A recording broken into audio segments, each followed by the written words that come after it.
At family company's Christmas party, my wife's sister got a BMW $65,000 car and a promotion. I got a $2 bill and a now jobless t-shirt. Everyone laughed, even my wife. I drove away. Then my wife's dad, the CEO, got an email. "Turn on the news," he shouted. What they all saw make them turn pale. You know how they say timing is everything? Well, whoever they are apparently never stood under a crystal chandelier worth more than most people's cars, watching their CEO father-in-law hand out Christmas presents like some twisted corporate Santa Claus. But there I was, nursing a whiskey sour that tasted like expensive regret, surrounded by enough fake snow to make a Disney movie jealous. The Whitmore Dynamics Christmas party was always a production. Gerald Whitmore didn't do anything halfway. Not mergers, not acquisitions, and definitely not holiday parties. This year's theme was Winter Wonderland meets corporate excellence, which basically meant they dumped a small country's GDP into making our glass atrium look like Elsa's fever dream. 20-foot Douglas fir in the center, imported from somewhere that probably required 3 different environmental permits. Fake snow machines working overtime, because God forbid we rely on the actual December weather outside. And that chandelier. Oh, that magnificent beast of crystal and pretension, hanging above us like a glittering sword of Damocles. I should have seen it coming. Should have read the room when Gerald kept glancing my way with that shark smile of his.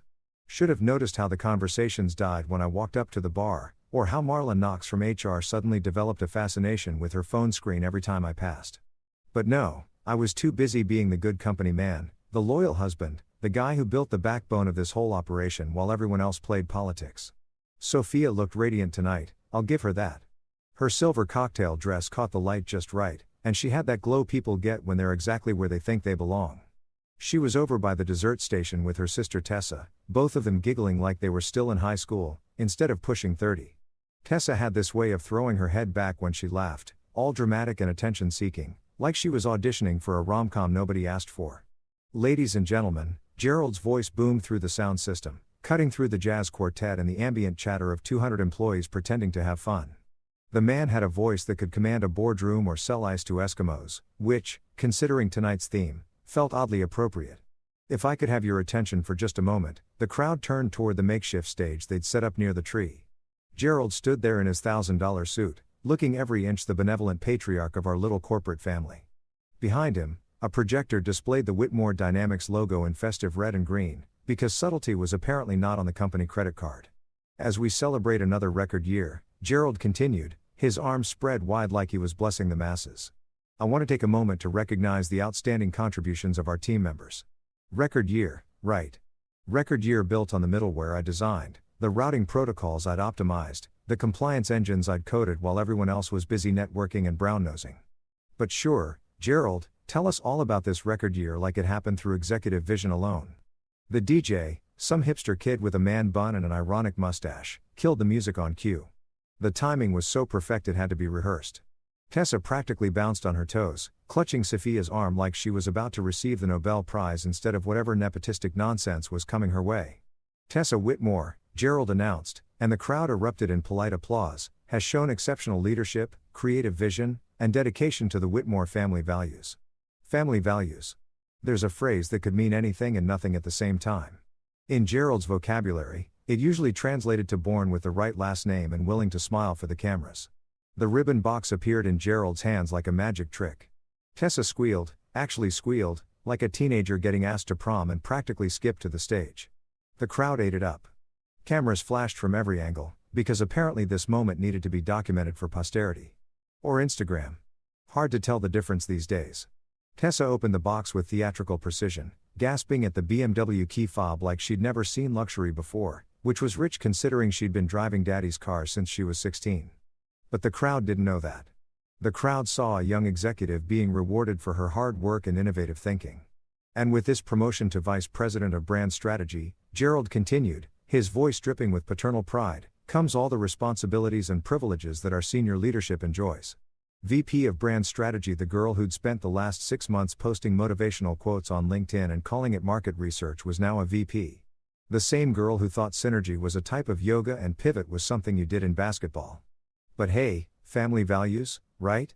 The confetti cannons went off like we were celebrating New Year's Eve, sending streams of gold and silver paper floating down like expensive dandruff. Some landed in my whiskey sour. I picked out a piece shaped like a star and flicked it onto the marble floor, where it joined about a million others. Sophia caught my eye from across the room and gave me that look. The one that said "be happy for my sister" mixed with "don't you dare make a scene." I raised my glass in a mock toast because what else was I supposed to do? Stand up and read my resume out loud? List every patent filing with my name on it? Explain to the room how the technology stack they were celebrating literally wouldn't exist without me? That's when Gerald's eyes found mine across the crowd. That predator smile spread across his face like oil on water, and I felt something cold settle in my stomach that had nothing to do with the air conditioning they were pumping through the vents to combat all that fake snow. "But wait," Gerald said, his voice taking on that game show host quality that rich people use when they think they're being charming. "There's one more gift to give out tonight." The crowd turned to follow his gaze, and suddenly, I was the center of attention. Great. Just fucking great. Conversation stopped mid-sentence. Even the catering staff paused with their silver trays, sensing drama in the air like sharks smelling blood. Gerald waved a gift bag in my direction, not wrapped like Tessa's box, just a plain bag from some high-end store. "Come on up here, son," he called out, and the son dripped with just enough mockery to make sure everyone heard it but couldn't quite call him on it. I walked through the crowd like I was walking through molasses. Every step felt deliberate, measured, while conversations resumed in hushed whispers around me. I could hear fragments: "poor guy, saw it coming, about time," and realized that half the room knew what was happening before I did. Gerald handed me the bag with a flourish that probably looked generous from the back row but felt like a loaded gun up close. "Open it up," he encouraged, and the crowd pressed closer like they were watching a public execution. Which, in retrospect, they kind of were. Inside the bag, a crisp $2 bill and a black t-shirt folded with military precision. I lifted the shirt and shook it out, the fabric falling to reveal white block letters that might as well have been written in neon, "Now jobless." The laughter started somewhere in the back and rolled forward like a wave, gaining momentum as it hit the marble and bounced off the glass walls.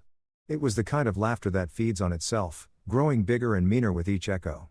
Even the jazz quartet stopped playing to stare. Sophia's laugh was the one that cut deepest, not because it was the loudest, though it was, but because of how she reached over to pat my chest afterward, like I was a good dog who'd just done a particularly amusing trick. "Oh honey," she said, loud enough for the nearest 20 people to hear. "You should have seen your face." I stood there holding that shirt, feeling 200 pairs of eyes on me, listening to laughter that sounded like breaking glass. Gerald watched me with the satisfaction of a man who'd just won a chess game he'd been playing for months. Tessa clutched her new car keys and giggled behind her hand, like we were at a comedy show instead of a professional gathering. The smart play would have been to laugh along, to make some self-deprecating joke about finally having time for my hobbies, or "now Sophia can't complain about me working late," to turn their cruelty into crowd-pleasing humor and walk away with whatever dignity intact. Instead, I folded that shirt with the same careful precision Gerald's people probably used to plan this little performance. Placed it back in the bag. Closed the top. Took a breath that felt like swallowing glass. "Thank you," I said, loud enough for the room to hear, but quiet enough to sound sincere. "This is exactly what I needed." The laughter faltered, confused by my tone. Gerald's smile flickered like a bad connection. Because thank you wasn't in their script, and sincerity wasn't supposed to be my weapon of choice. I walked toward the valet desk with measured steps. Past Gene Park, who mouthed sorry, with genuine regret in his eyes. Past CFO Owen Pike, who raised his champagne glass like he was toasting my funeral. Past Marla Knox, who suddenly developed an urgent need to check her clipboard. "Sir?" the valet kid asked. Probably 19 and working this gig for beer money. Looking nervous about getting caught in whatever corporate drama was unfolding behind us. "The gray sedan," I told him, handing over my ticket. "Take your time." No one followed me. Not even Sophia. She was too busy accepting congratulations for her sister's promotion and playing the part of the loyal corporate wife. The laughter had resumed behind me, already moving on to the next conversation, the next joke, the next moment of manufactured holiday cheer. But as I waited for my car, keys jingling in the valet kid, the next joke, the next moment of manufactured holiday cheer. But as I waited for my car, keys jingling in the valet kid's nervous hands, I couldn't stop smiling. Because they thought they'd won. They thought public humiliation was the end of the story. They had no idea it was just the beginning. The garage beneath Whitmore Dynamics felt like a concrete tomb, all echoing footsteps and fluorescent lights that buzzed with the intensity of angry wasps. The cold December air bit through my suit jacket as I walked toward my car. A 12-year-old Honda Civic that looked embarrassingly out of place next to the parade of German luxury sedans and electric penis extensions parked in the executive section. But that old gray sedan was mine, paid for with honest money, not daddy's trust fund or corporate kickbacks disguised as performance bonuses. The valet kid handed me the keys with the kind of careful politeness you use around someone who might be having a mental breakdown. "Have a good evening, sir," he said, like he was defusing a bomb instead of returning car keys to a guy who'd just been publicly humiliated by his boss/father-in-law. "Thanks, kid. You too." I tipped him $20, money I probably shouldn't have been throwing around, considering I was now officially unemployed, but he'd been the only person all evening who'd treated me like a human being instead of entertainment. The garage door opened with a mechanical groan that sounded like the building itself was relieved to see me go. I pulled out into the December night, watching the Whitmore Tower shrink in my rearview mirror until it was just another collection of office lights trying to make themselves important against the darkness. The party was still going on up there in their Crystal Palace. Probably would until 2 in the morning, because nothing says executive leadership like drinking on company time while your workforce goes home to their mortgages and student loans. My phone started buzzing before I hit the first traffic light. Text after text lighting up the dashboard like a Christmas tree made of corporate condolences and drunk executive emojis. Owen Pike sent a martini glass and a laughing crying face. Marla Knox went with the classic thinking of you followed by a prayer hands emoji because apparently losing your job was now something that required divine intervention. Even some of the junior engineers were chiming in with various versions of "dude, that was brutal and sorry man." I hit the silence button and watched them all disappear. Fuck their sympathy. Fuck their after-the-fact courage. Where were these people when Gerald was setting up his little comedy show? Where were they when I was getting thrown under the bus in front of 200 witnesses? Probably thinking about their own job security and wondering if they'd be next on the chopping block. The roads were slick with that kind of winter moisture that makes everything look like a black mirror. I took the long way home, or what used to be home before I started sleeping in motels and planning for exactly this moment. The route took me past the Millfield River, where the city lights reflected on the dark water like a broken necklace some rich woman had thrown away in a fit of rage. Seemed appropriate, considering how my own life had just shattered into expensive, glittering pieces. I thought about every late night I'd spend in that office building, every weekend I'd sacrificed to Gerald's urgent deadlines that somehow always coincided with his golf tournaments or family vacations. 7 years of building their digital infrastructure from the ground up, 7 years of making Gerald look like a visionary leader when really he was just a trust fund baby with good hair and a talent for taking credit.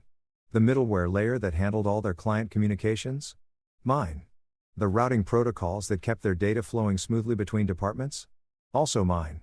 The compliance audit engine that Gerald loved to brag about during federal contract negotiations? Surprise.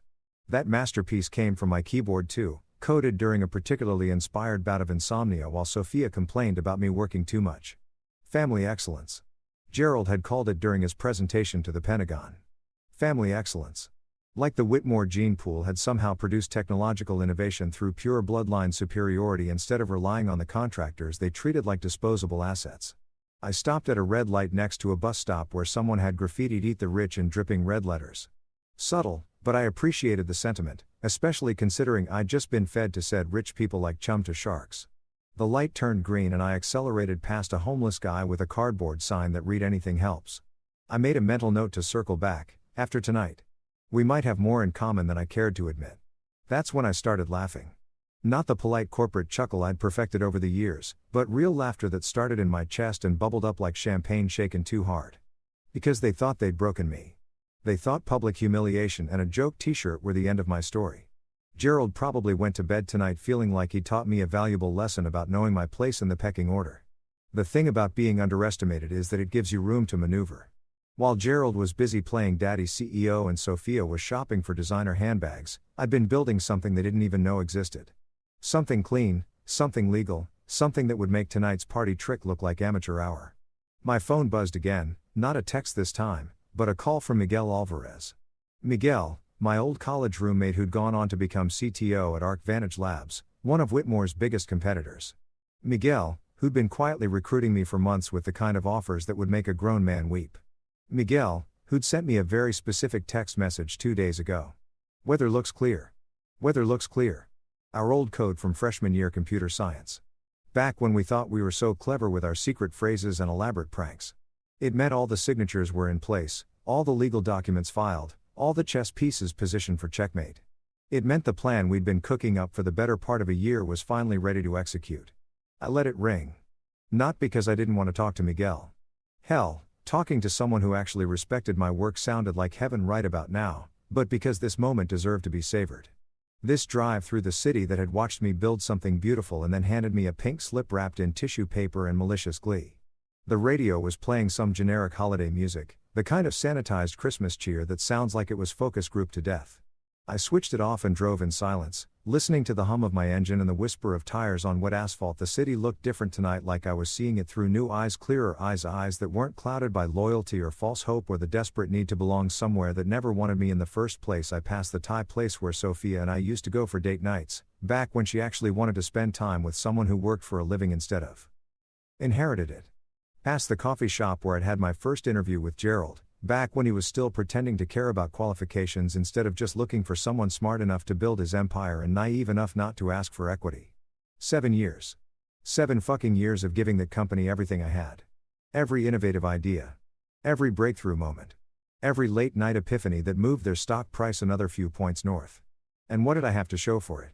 A salary that was good but not great, a wife who laughed when her father humiliated me, and a t-shirt that summed up their opinion of my contributions in 2 simple words. But here's what they didn't know. I've been filing patent applications under my own name for the last 18 months. Perfectly legal, perfectly documented, all the I's dotted and T's crossed by the best IP lawyer Gerald's money could buy. Ironically, the same firm that handled Whitmore's legal work, though they kept different clients in separate silos for exactly this reason. They didn't know about North Star Relay, my little LLC that rented space in a brick building across town and had been quietly licensing technology back to Whitmore under terms that looked generous until you read the fine print. They didn't know about the kill switches I'd built into every critical system, the backdoors that looked like standard administrative access but were actually my insurance policy against exactly this kind of corporate backstabbing. Most importantly, they didn't know that the federal logistics contract Gerald loved to wave around like a trophy, the one that was supposed to cement Whitmore's position as a major government vendor, was entirely dependent on my compliance audit engine.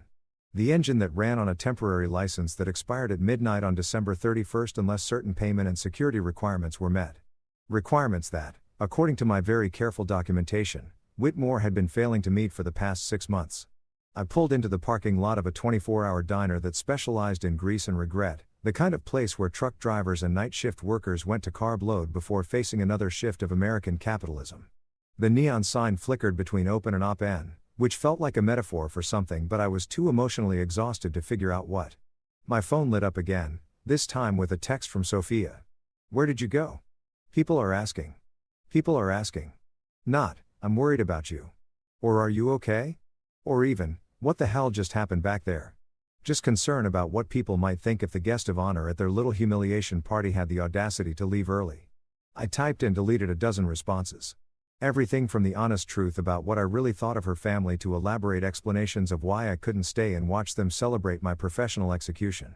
In the end, I went with something simple: needed some air, see you at home, except I wouldn't be going home. Home was a mortgage on a house I couldn't afford without a job shared with a wife who'd just proven that blood was thicker than marriage vows. Home was a collection of furniture and memories that belonged to a different version of me. The version that still believed hard work mattered more than birthright. That loyalty was a two-way street. That family meant something beyond shared DNA and financial convenience. Instead, I was going to drive to that brick building across town and make sure everything was ready for tomorrow's news cycle. Because if Gerald wanted to play games, I was about to show him what happened when you humiliated someone who'd spent 7 years learning all your secrets and building all your weapons. The funny thing about being stabbed in the back is that it clarifies everything. All those moments of doubt. All those times I'd wondered if I was being paranoid or oversensitive. All those little slights and overlooked contributions suddenly made perfect sense. They'd never seen me as family. They'd seen me as a useful tool. And now that they thought they didn't need me anymore, they were throwing me away with about as much ceremony as you'd give a broken stapler. But tools work both ways. And tomorrow morning, they were going to learn the difference between owning someone and needing them. I started the engine and pulled back onto the road, leaving the diner's neon glow behind me as I headed toward the future I'd been building in secret. The party was over, but the real show was about to begin. The parking lot of 1247 Industrial Way looked like the kind of place where dreams go to die. Cracked asphalt, weeds growing through concrete, and a flickering streetlight that probably hadn't been serviced since the Clinton administration. But that shitty little brick building was about to become ground zero for the most expensive lesson Gerald Whitmore had ever received, and the best part was that he'd paid for it himself, through 7 years of my generous salary. I slid my keycard through the reader. Yeah, That's right, keycard access to a building that looked like it should be condemned, and listened to the satisfying beep that meant I was home.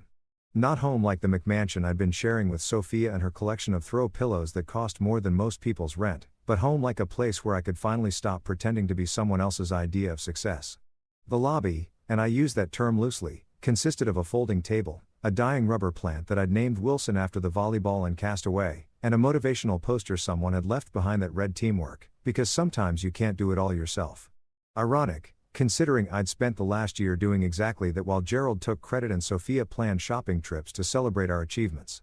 North Star Relay LLC occupied exactly 2 rooms and a server closet on the second floor of this architectural masterpiece. Room 1 was what I generously called the conference area. A card table, 2 mismatched chairs from a garage sale, and a whiteboard covered in coffee stains and the kind of brilliant scribbles that only make sense at 3 in the morning when you're hopped up on energy drinks and pure spite. Room 2 was the development lab, which sounded way fancier than the place where I kept my good computer and a mini fridge full of Red Bull.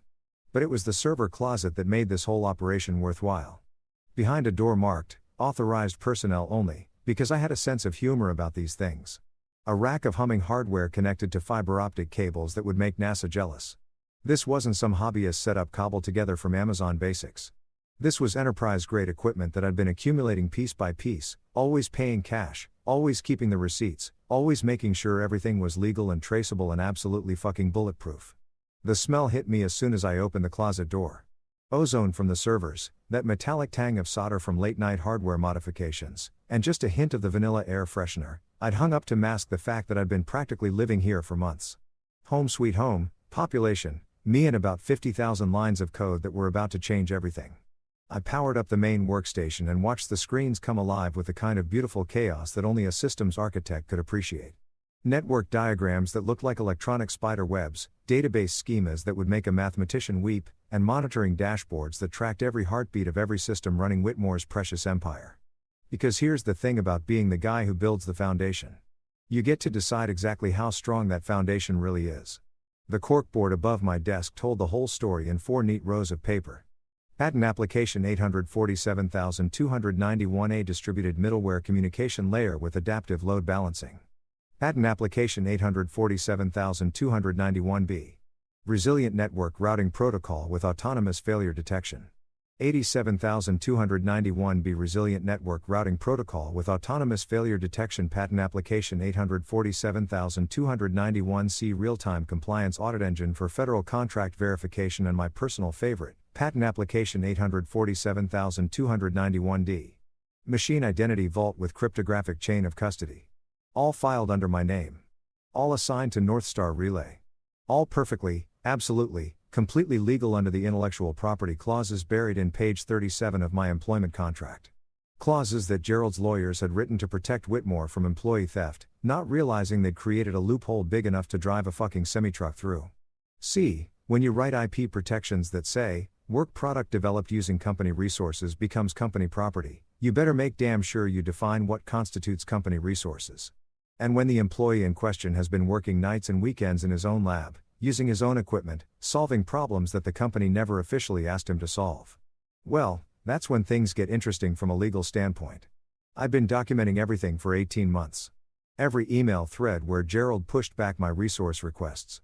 Every budget meeting where they cut my team's funding while increasing marketing's budget for brand awareness initiatives, aka Tessa's Instagram consulting fees. Every security audit I'd recommended that got shelved because we'll deal with that next quarter. Every time they told me to make do with what I had while they bought themselves new offices and executive retreats to align on strategic vision.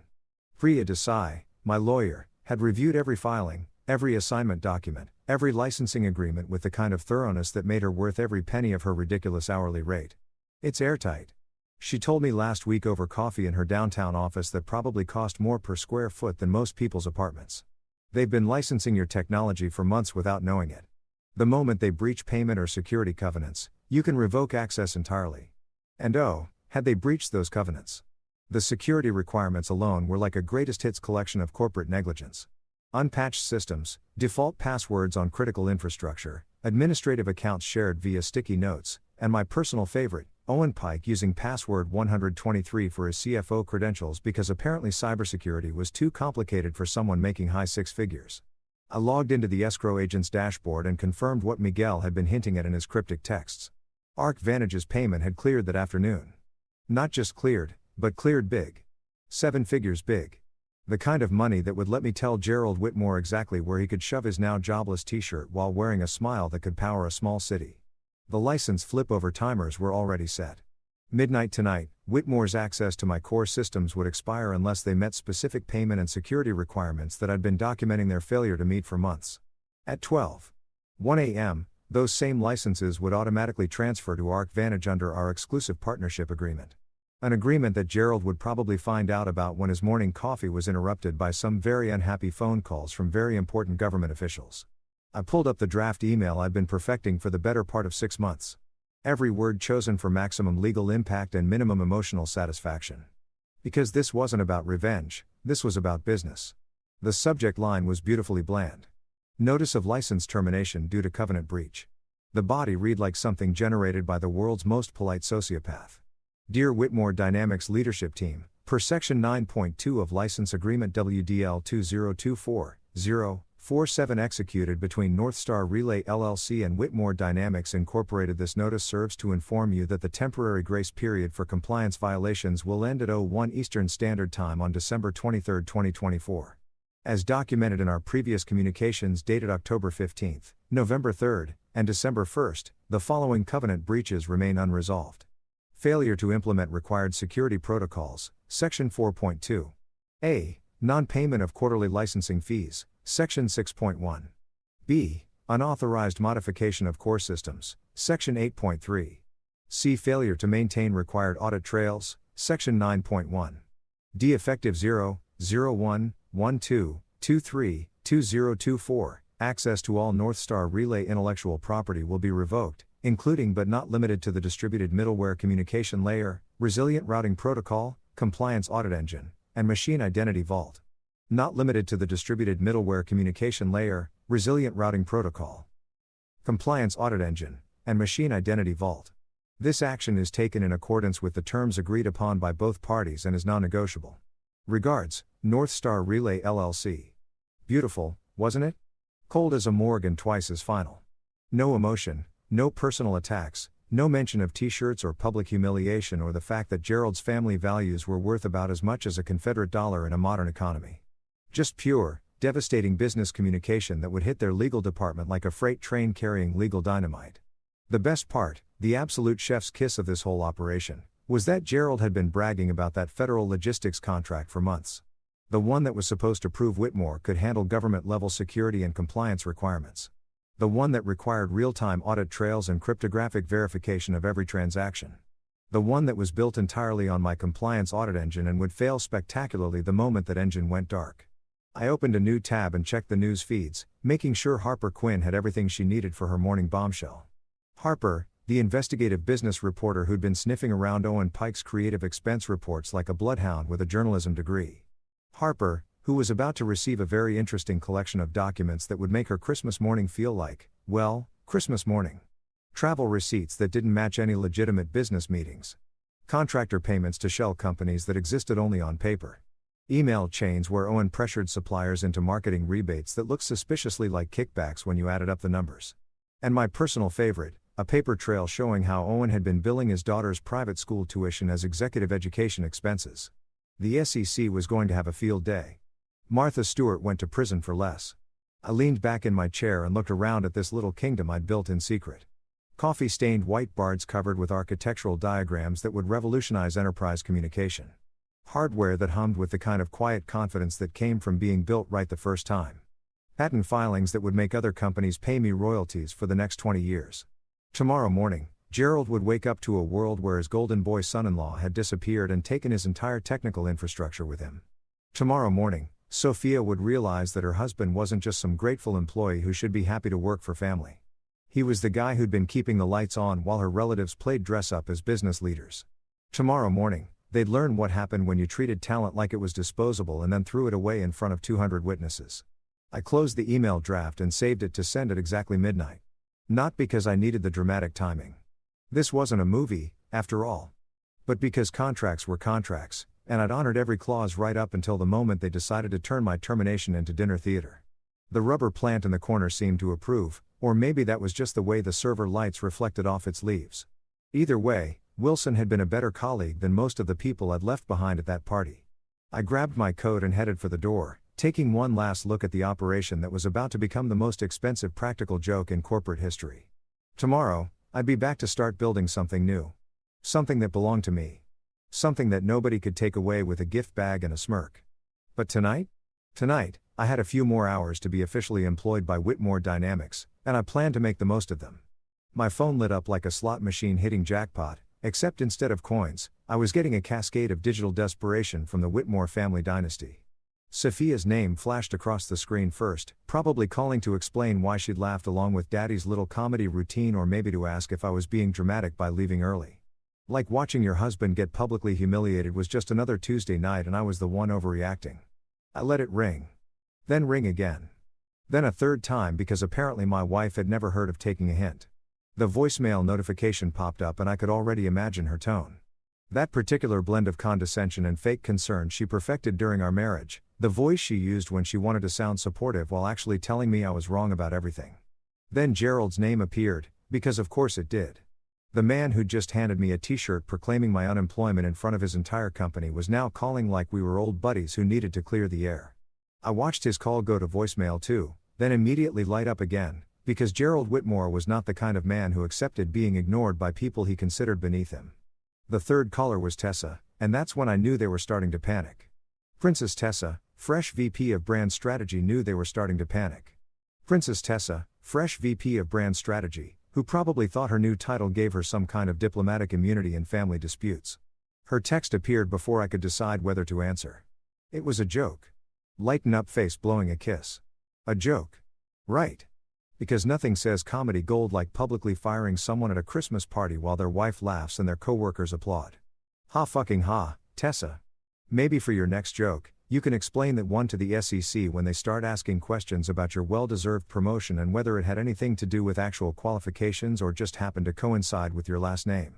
I turned off all notifications and watched my phone go silent for the first time in years.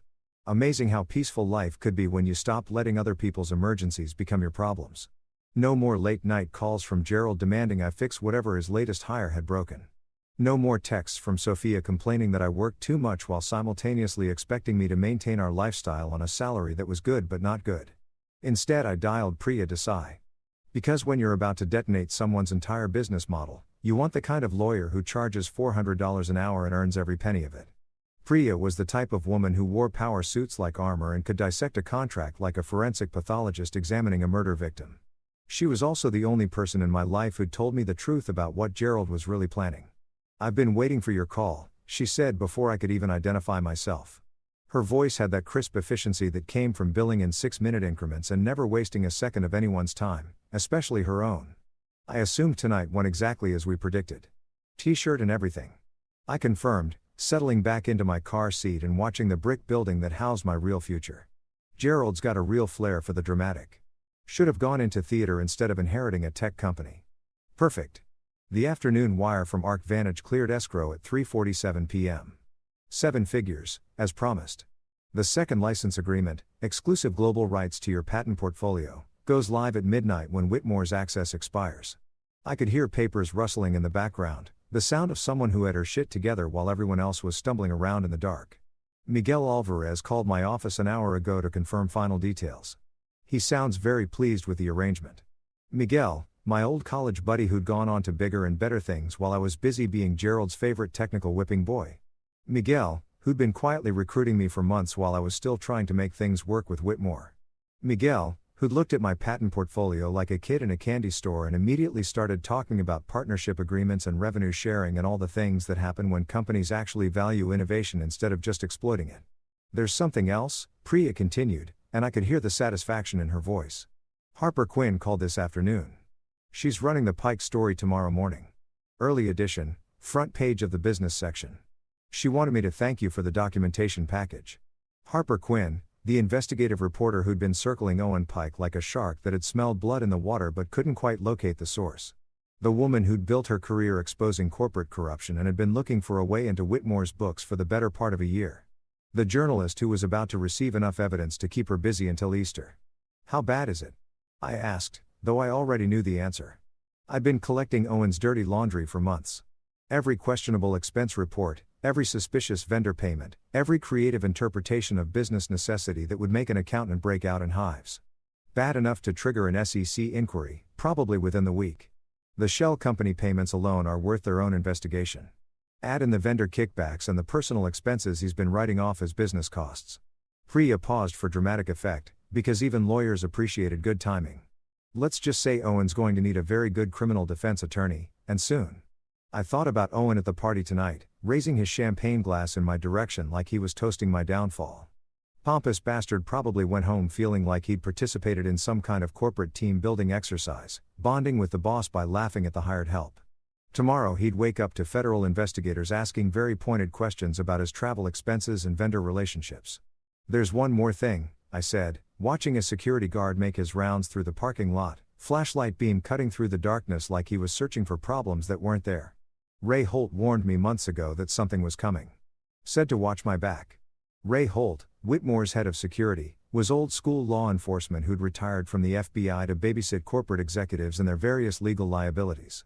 He'd seen enough white-collar crime to recognize the warning signs, and apparently he'd been seeing plenty of warning signs around the Whitmore family tree. Ray didn't say much.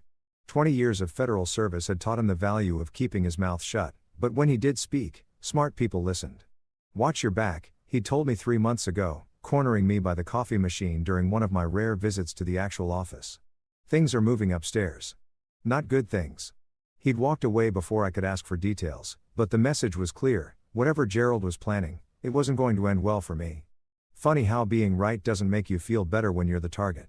Ray's a smart man, Priya said, her voice carrying the kind of respect that came from dealing with too many cases where someone should have listened to the warning signs. He probably saw the writing on the wall before Gerald even started planning his little Christmas surprise. Speaking of which, you might want to prepare for some interesting phone calls over the next few days. From who? Everyone. The board will want to know how their star technology just walked out the door. Investors will want explanations for why their federal contracts are suddenly at risk. Gerald will want to negotiate, probably with threats first, then money, then more threats. And Sophia, she paused, and I could practically hear her choosing her words carefully. Well, that's between you and your marriage counselor. Marriage counselor? Right. Because the problem with my marriage was communication issues, not the fact that my wife had just publicly chosen her family's money over basic human decency.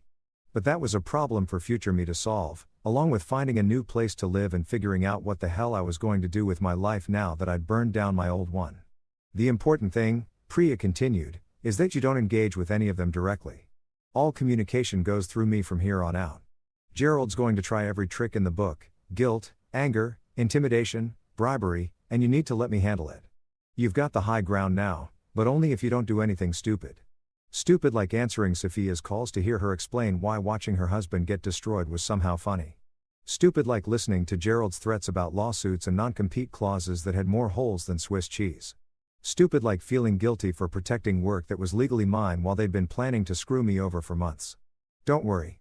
I told her, watching another security guard complete his circuit and disappear into the shadows between buildings. I'm done being stupid. That ended about 4 hours ago when they handed me that t-shirt. Good. Get some sleep. Tomorrow's going to be very interesting. I hung up and sat in the silence of my car, engine cooling with little ticking sounds that reminded me of a countdown timer. Somewhere across town, Gerald was probably sleeping the sleep of someone who thought he'd won. Sophia was probably removing her makeup and wondering why her husband was being such a drama queen about a harmless family joke. Tessa was probably posting Instagram stories about her amazing promotion and her amazing new car and her amazing life that was built on someone else's work.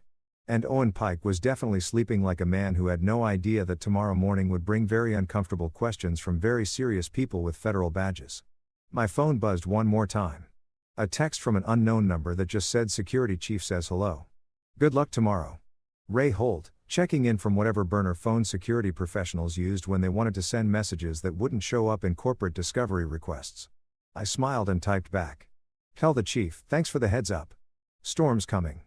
Then I started the car and drove toward my motel, leaving behind the brick building that would tomorrow become the most important address in Gerald Whitmore's rapidly deteriorating life. The radio played soft rock classics, The kind of music that made everything feel like a movie montage, and for the first time in years, I felt like the hero instead of the comic relief. Tomorrow, they'd learn what happened when you confused kindness with weakness, when you mistook loyalty for stupidity, when you thought someone's value was determined by their willingness to accept abuse. Tomorrow, the weather was going to be very fucking clear indeed. 11:59 p.m. I sat in my car outside the brick building, engine off, watching the dashboard clock tick toward the moment when Gerald Whitmore's world would officially start falling apart. Funny how the most important moments in life happen when nobody's watching. No cameras, no confetti cannons, no audience of drunk executives applauding your destruction. Just me, a countdown timer, and enough digital dynamite to level a corporate empire. My phone buzzed with a secure message from Miguel, standing by. "You sure about this?" Was I sure? Hell yes, I was sure. I'd been sure since the moment Gerald handed me that gift bag with a smirk that said I was nothing more than entertainment for his family's amusement. I'd been sure since Sophia patted my chest like I was a good dog who'd just performed a trick. I'd been sure since 200 people laughed while I folded that t-shirt and walked away in silence. Green light. I typed back. The clock hit midnight. On my laptop screen, the escrow agent's dashboard refreshed automatically. License status. Transferred. The ARC Vantage flags flipped from yellow to green like Christmas lights coming online. Every patent, every piece of code, every digital asset that had been powering Whitmore's record year now belonged to their biggest competitor. I clicked send on the termination email. Somewhere across the city, Gerald's phone was lighting up with automated alerts from systems he probably didn't even know existed. Security protocols failing. Database connections timing out. The compliance audit engine, the one that kept his precious federal contract valid, going dark like someone had pulled the plug on his life support. My phone pinged with another secure message. We're live. Press release cues at 6 a.m. Welcome to ARC Vantage. The press release. God, I'd help Miguel craft that beautiful piece of corporate theater. ARC Vantage Labs announces exclusive partnership with North Star Relay, expanding federal compliance capabilities. Professional, boring, and absolutely devastating once people connected the dots between my patent portfolio and Whitmore's sudden technical difficulties. I walked into the building one last time, taking the stairs to my little kingdom of servers and stolen time. The closet hummed with quiet satisfaction, all those machines processing the transition like they'd been waiting for this moment as long as I had. On the main console, a tiny blue light that had been blinking yellow for months finally settled into steady blue. The hardware key had accepted its new master. It was done. In 12 hours, when Gerald dragged himself out of bed expecting another day of playing CEO with someone else's technology, he'd discover that his entire infrastructure had vanished overnight. Not stolen, transferred. Not hacked, legally revoked. Not sabotaged, just business. I grabbed the framed $2 bill from my desk, Gerald's little joke gift that was about to become my favorite decoration, and headed for the door. Tomorrow I'd be back to start the real work, building something new with Miguel and a team that actually understood the difference between innovation and inheritance. But tonight, I had one more stop to make. The Days Inn on Route 9 wasn't exactly the Four Seasons, but it had two things I needed, cable TV and a deadbolt that actually worked. I'd been calling it home for the past 3 weeks, ever since I realized that sharing a bed with someone who'd rather laugh at your humiliation than defend your dignity wasn't really what marriage was supposed to be about. The room smelled like industrial carpet cleaner and broken dreams, but at least it was honest about what it was. My phone buzzed at 5:47 a.m. with a text from Harper Quinn. We're running a package at 6:05 a.m. Hope you're ready. Ready? Lady, I've been ready since Gerald first started treating me like his personal tech support instead of the architect who'd built his entire digital empire. I've been ready since the first board meeting where he took credit for my innovations while I sat in the back like hired help. I've been ready since Sophia started introducing me as my husband who works for Daddy instead of the guy who actually made Daddy's company functional. But yeah, Harper, I was ready. I made coffee with the little machine that probably hadn't been cleaned since Bush was president, the first Bush, and settled in to watch the morning news like it was the Super Bowl and Christmas rolled into one beautiful, career-destroying package. The local station was running their usual mix of weather updates, traffic reports, and human interest stories about rescued puppies, but I knew that was about to change in about 10 minutes. 6 o'clock came and went with nothing. Then 6.02. Then 6.03. I started wondering if Harper had chickened out, if maybe Gerald's lawyers had gotten to her editor, if maybe this was all going to fizzle out like a wet firecracker on the 4th of July.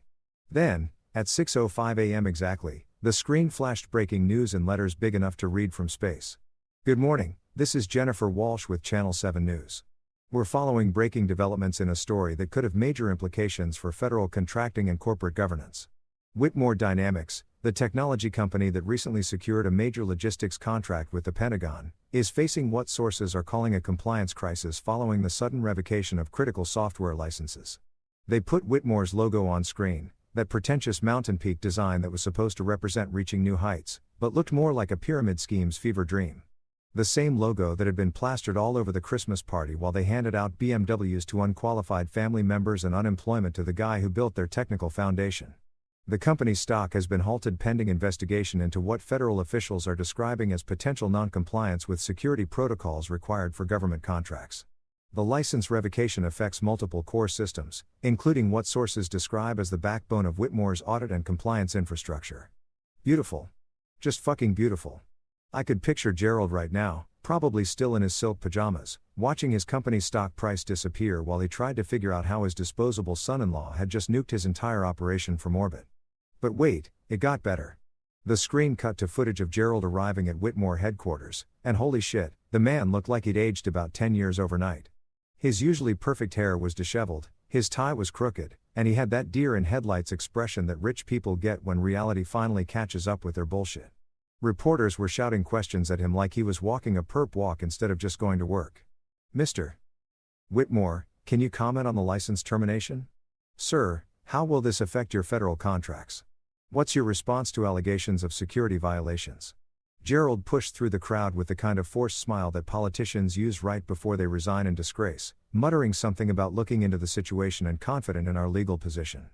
Translation: we're fucked and we have no idea how it happened. Then Jennifer Walsh was back and she had that gleam in her eye that news anchors get when they know they're about to drop a bombshell that'll have everyone talking around the water cooler. But that's not the only story developing at Whitmore Dynamics this morning. Channel 7's investigative team has obtained internal documents suggesting a pattern of questionable financial practices involving Chief Financial Officer Owen Pike. And there it was. Harper's masterpiece, complete with document graphics and everything. Travel expenses that would make a Saudi prince blush. Vendor contracts with shell companies that existed only on paper, email chains showing Owen pressuring suppliers into marketing rebates that looked suspiciously like kickbacks when you added up the numbers. My personal favorite was the graphic showing Owen's daughter's private school tuition being billed as executive education expenses, because apparently learning advanced finger painting at Manhattan Prep Academy was crucial to Whitmore's corporate strategy. The Securities and Exchange Commission has announced a preliminary inquiry into these allegations, with sources suggesting that a formal investigation could be launched as early as next week.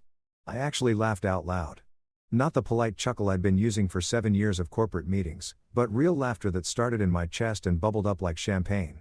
Owen Pike, the same pompous asshole who'd raised his glass to toast my humiliation, was about to become very familiar with federal prison cuisine.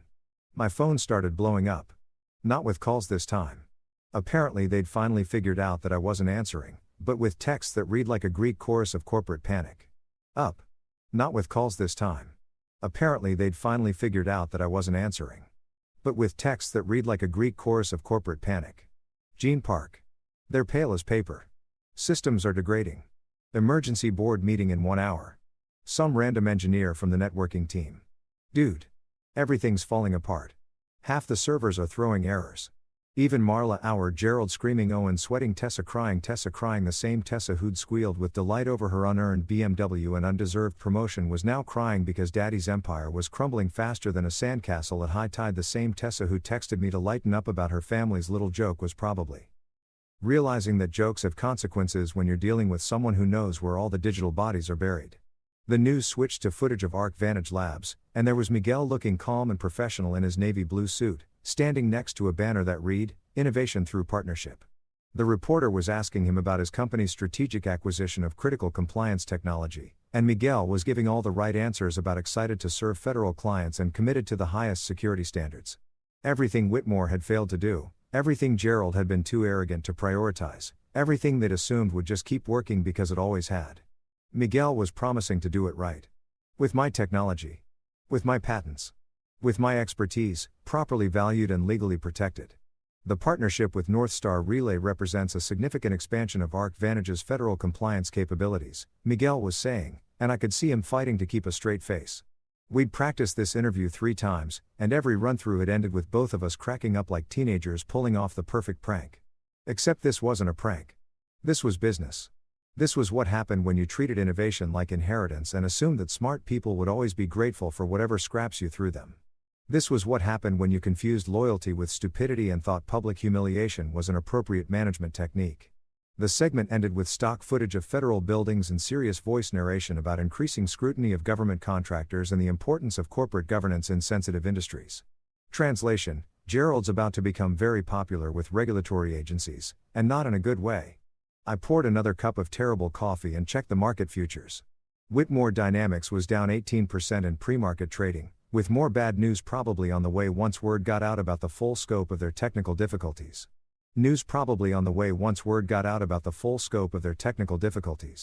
Arc Vantage, meanwhile, was up 6% on news of their federal contract expansion. My phone buzzed with one more message, this one from Sophia. What did you do? What did I do? Oh, honey, that was the wrong question. The right question was, what took me so long to do it? I stared at her message for a long time, thumb hovering over the keyboard while I composed and deleted about 15 different responses. Everything from detailed explanations of intellectual property law to simple statements of fact about who actually built what. In the end, I went with something that captured exactly how I felt about 7 years of being taken for granted while she shopped for furniture with money I'd earned and she'd never respected. I stopped letting people laugh while standing on my work. Send. Then I turned off my phone, cranked up the TV volume, and settled in to watch Gerald Whitmore learn the most expensive lesson of his privileged life. The coffee was still terrible, the motel room still smelled like industrial despair, and my marriage was probably over. But for the first time in years, I felt like the person I used to be before it started apologizing for being good at my job. And that, as they say in the business world, was priceless. Here's the beautiful thing about corporate meltdowns. You don't need to be in the room to know exactly what's happening. Panic has its own language, and when a company's entire technical infrastructure disappears overnight, that language becomes very fucking loud very fucking fast. I was sitting in a Denny's at 9 a.m., working through a stack of pancakes that tasted like cardboard soaked in corn syrup, when the first wave of intelligence started rolling in. Marla Knox from HR, the same woman who'd pretended not to see me at the party, was suddenly my new best friend via text message. Gerald screaming at IT. Owen sweating through his shirt. Tessa locked in her office crying. Emergency board meeting started 20 minutes ago. Screaming at IT. Of course he was. Because when your entire business model evaporates overnight, the natural response is to yell at the 22-year-old help desk guy like it's his fault that daddy's golden goose just flew the coop. I could picture Gerald red-faced and spittle flying, demanding to know why our systems weren't working, completely oblivious to the fact that they'd never actually been his systems in the first place. My phone buzzed again, this time from Gene Park, the floor manager who'd actually understood what I did for a living instead of just nodding politely during technical presentations. Boss man, they're dead in the water. Federal audit portal won't even load. Compliance dashboard showing nothing but error messages. Gerald just asked IT if they tried turning it off and on again. Turning it off and on again. Jesus Christ. 7 years of building enterprise-grade infrastructure, and Gerald thought the solution was the same tech support advice your grandmother gets when her email stops working. The man who'd been bragging about family excellence and innovative leadership was now troubleshooting like a suburban dad trying to fix his Wi-Fi. But wait, it got better. The federal contract. The one Gerald loved to mention in every investor call. The one that was supposed to prove Whitmore could handle government-level security requirements was now at risk because they couldn't self-certify their compliance systems. Because those systems were mine.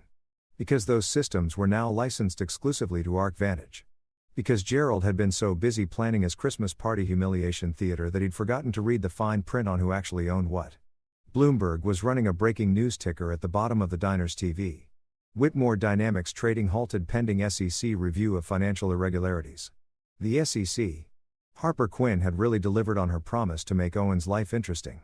I watched the business anchor explain how federal investigators were examining a pattern of questionable expense reports and vendor relationships while showing file footage of Owen at some industry conference, looking smug in his $1,000 suit. That same suit was probably soaked with flop sweat right about now. My phone rang, Gerald's number flashing on the screen like a distress signal from a sinking ship. I let it go to voicemail, then listened to him try to sound calm and reasonable while his world burned down around him. Look, son, I think we may have had some miscommunication last night. Why don't you come in so we can sort this out like family? Family. The magic word that was supposed to make me forget about public humiliation and focus on being grateful for the privilege of working for people who thought my value could be summed up on a novelty t-shirt.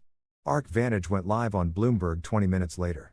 Miguel looked calm and professional as he explained their exciting new partnership with innovative technology firm Northstar Relay.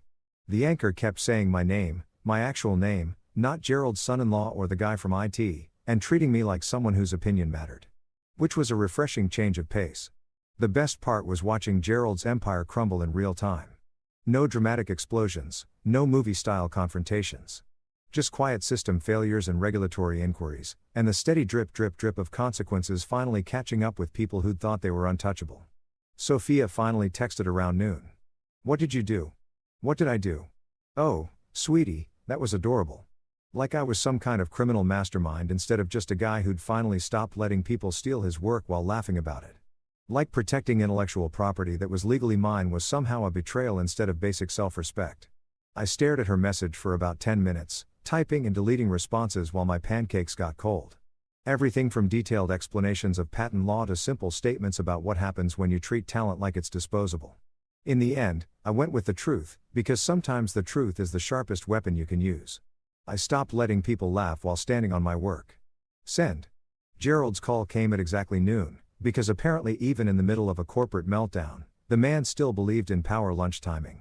His voice had that dangerous quiet quality that rich people use when they're trying not to scream at the help in public, controlled, measured, and absolutely seething underneath.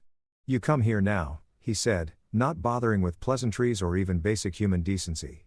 Just a command from the lord of the manor to his rebellious peasant, because Gerald Whitmore didn't make requests. He gave orders and expected them to be followed by people who knew their place in his carefully constructed hierarchy. "No," I said, and the silence that followed was so complete I could practically hear his brain short-circuiting. "But I'll meet you in the lobby in an hour. Bring your lawyer." I hung up before he could respond, because sometimes the most powerful thing you can do is refuse to play by someone else's rules. Gerald was used to people jumping when he called, scrambling to fix his problems while he took credit for their solutions. Well, surprise, Gerald, your favorite fixer just became your biggest problem. The lobby of Whitmore Dynamics was all marble and glass and aggressive corporate masculinity, designed to intimidate visitors and remind employees exactly who signed their paychecks. Under normal circumstances, I would have felt small walking into that temple of inherited wealth and purchased power. Today, I felt like David walking into Goliath's neighborhood with a slingshot and absolutely nothing left to lose. Priya Desai arrived 10 minutes before me, looking like the kind of lawyer who charged $400 an hour and earned every penny through pure competence and calculated ruthlessness. She carried a slim folder that contained enough legal documentation to end Gerald's career and probably his legacy, all organized with the precision of someone who'd built her reputation on making powerful men very uncomfortable. Gerald showed up with his own legal team, 3 guys in identical suits who looked like they'd been cloned in some corporate law laboratory. Behind them shuffled Owen Pike, looking like a man who'd spent the morning getting acquainted with federal investigators and their very pointed questions about creative accounting practices. Bringing Owen was a tactical error, but Gerald had always confused intimidation with strategy. "This is what's going to happen," Gerald started, trying to project the same authority that worked on board members and government contractors. "You're going to undo whatever technical tantrum you threw last night. We're going to pretend this never happened. And maybe, we'll discuss bringing you back at a reduced salary." A reduced salary. This fucking guy. His entire company was circling the drain, federal investigators were probably setting up camp in his CFO's office, and he was still trying to negotiate from a position of strength he didn't have. "Counteroffer," I said, opening Priya's folder and laying out the documents like I was dealing cards in a poker game where I held all the aces. "You acknowledge that I own the patents for every piece of technology, keeping your company operational. You admit that you've been in breach of licensing agreements for 6 months. And you stop pretending this is about family loyalty instead of corporate theft. Patent applications. License agreements. Payment default notices. Security breach reports that I'd been filing for months while they ignored every recommendation. Cease and desist orders that had already been served." The paper trail was so complete it could have been used as evidence in business school about how not to manage intellectual property. Gerald's face went through about 15 different colors before settling on a shade of pale that matched the marble floors where his employees had laughed at my humiliation just 12 hours earlier. That's when Tessa stumbled in mascara smudged like she'd been crying for hours, looking like a kid who'd just learned that actions have consequences. "Can't you just make this go away?"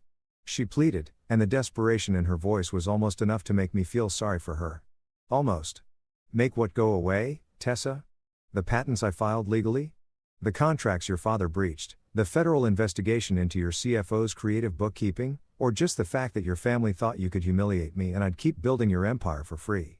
Sophia appeared behind them like a ghost at her own funeral, still wearing that silver dress from the party because apparently crisis management didn't require a costume change. Her arms were folded across her chest in that defensive posture she used when she knew she was wrong but wasn't ready to admit it. We're family. Gerald tried one more time, like magic words that would undo 18 months of careful legal preparation. No, I said, standing up from the marble bench where they'd probably imagined I'd beg for forgiveness. We're not. Family doesn't hand out unemployment notices as party favors. Family doesn't laugh while you destroy someone's career for entertainment. In the glass reflection of the lobby windows, I could see myself. Tired, yes, but finally standing straight instead of hunched over an apology for existing. Finally looking like someone who knew his own worth instead of accepting whatever value other people assigned to him. You don't get to hold the ladder and mock the person on it. I told them, gathering Priya's documents while Gerald's lawyers whispered frantically in his ear about liability and damages and all the expensive consequences of treating employees like disposable assets. Not anymore. I walked toward the exit while they stood there in their expensive clothes and inherited power, finally understanding that some bridges can't be rebuilt after you've burned them yourself. Arc Vantage Labs turned out to be everything Whitmore Dynamics pretended to be. Actual innovation instead of inherited mediocrity, real teamwork instead of nepotistic circle jerks, and leadership that understood the difference between taking credit and earning it. Miguel gave me a corner office with windows that actually opened, a development team that didn't need their hands held every 5 minutes, and the kind of budget that made Whitmore's penny pinching look like exactly what it was. Rich people being cheap with other people's talent. The lab itself was beautiful in its simplicity.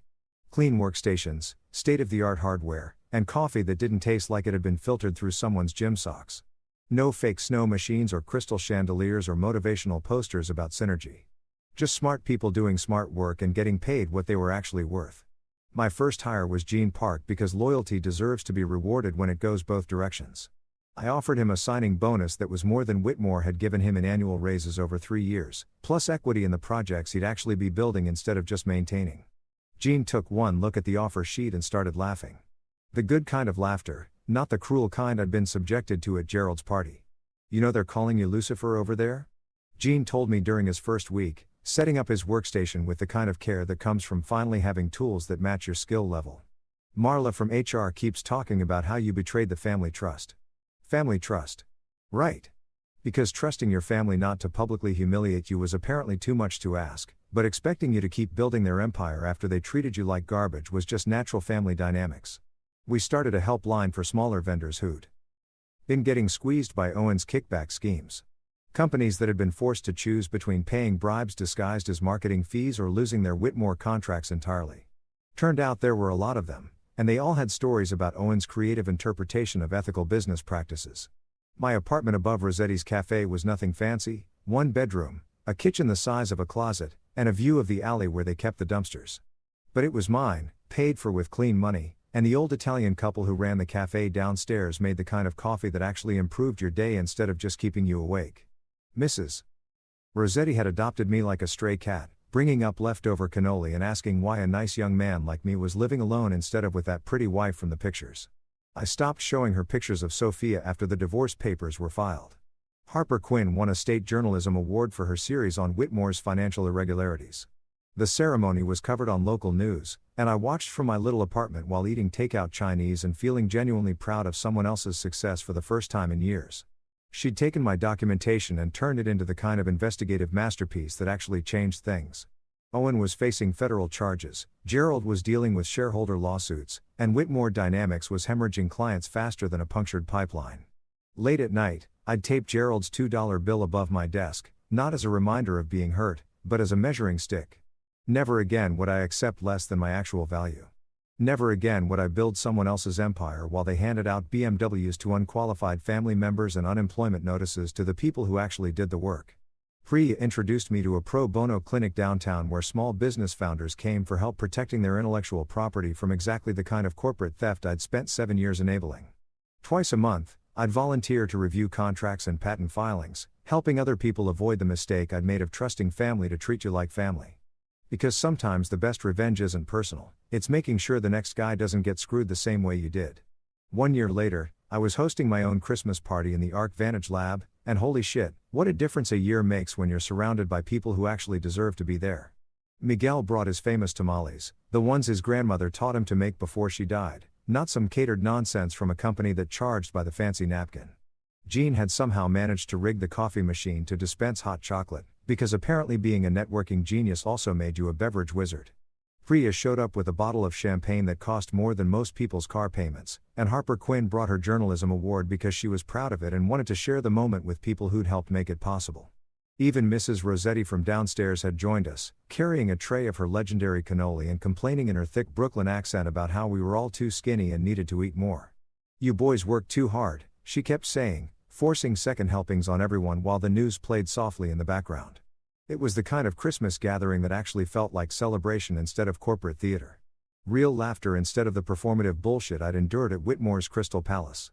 People who were there because they wanted to be, not because their paychecks depended on it. That's when the breaking news alert cut through our conversation like a knife through wrapping paper. Whitmore Dynamics to be acquired in distress sale following year-long compliance crisis and federal investigation. Stock down 73% from pre-crisis highs. The room went quiet except for the soft hum of servers and Miguel's barely suppressed snort of laughter. On screen, they were showing file footage of the Whitmore building, the same glass tower where I'd spent 7 years building other people's dreams while they planned my destruction. Catastrophic dependency on revoked intellectual property licenses, the anchor was saying, reading from notes like she was delivering someone's obituary. Regulatory penalties have frozen the company's federal contracting pipeline, while ongoing SEC investigations into financial irregularities have spooked investors and triggered multiple shareholder lawsuits. My phone buzzed with a group text to the old Whitmore family thread, the one I'd forgotten to leave because, honestly, I'd been too busy succeeding to remember they existed. Gerald had written, "Turn on the news." I pictured them sitting in that marble atrium where they'd laughed at my expense 12 months ago. The same floor that was probably now reflecting a row of gray faces as they watched their empire get sold off piece by piece to pay for Gerald's mistakes and Owen's legal fees. The same chandelier that had sparkled above their cruel laughter now lighting up their corporate funeral. Tessa was probably crying again. Real tears this time. Not the fake drama she'd performed when her unearned promotion couldn't protect her from the consequences of treating people like entertainment. Sophia was probably wondering if she should have defended her husband instead of her family's money. But that ship had sailed the moment she chose to laugh instead of stand up. I looked at the tiny $2 bill in its frame on my desk. Gerald's joke gift that had become my favorite reminder of exactly how much I was worth to people who thought net worth was the only worth that mattered. That wrinkled piece of legal tinder had watched me build something real, something mine, something that nobody could take away with a gift bag and a smirk. Miguel raised his champagne glass in a toast that felt nothing like Owen Pike's mocking gesture from that awful night. "To building things that last," he said, and everyone clinked glasses while the TV droned on about distressed sales and federal penalties and the spectacular fall of people who'd confused inheritance with intelligence. Harper was grinning like she'd just won the lottery. "You know what the best part is?" she said, gesturing at the screen where financial analysts were dissecting Whitmore's collapse with surgical precision. "They are using your patents as case studies in business schools now. How to protect intellectual property and corporate partnerships. You're literally teaching the next generation how not to get screwed." Mrs. Rossetti patted my shoulder with flour-dusted hands and said something in Italian that I'm pretty sure translated to "good for you, kid." She'd never understood exactly what I did for a living, but she understood the difference between people who worked for what they had and people who just expected it to be handed to them. I didn't need their applause anymore. Didn't need Gerald's approval or Sophia's validation or Tessa's fake friendship. I had something better. A team that respected my work, a future I'd built with my own hands, and the satisfaction of knowing that they'd finally learned what value looks like. It just took destroying their lives to teach them the lesson.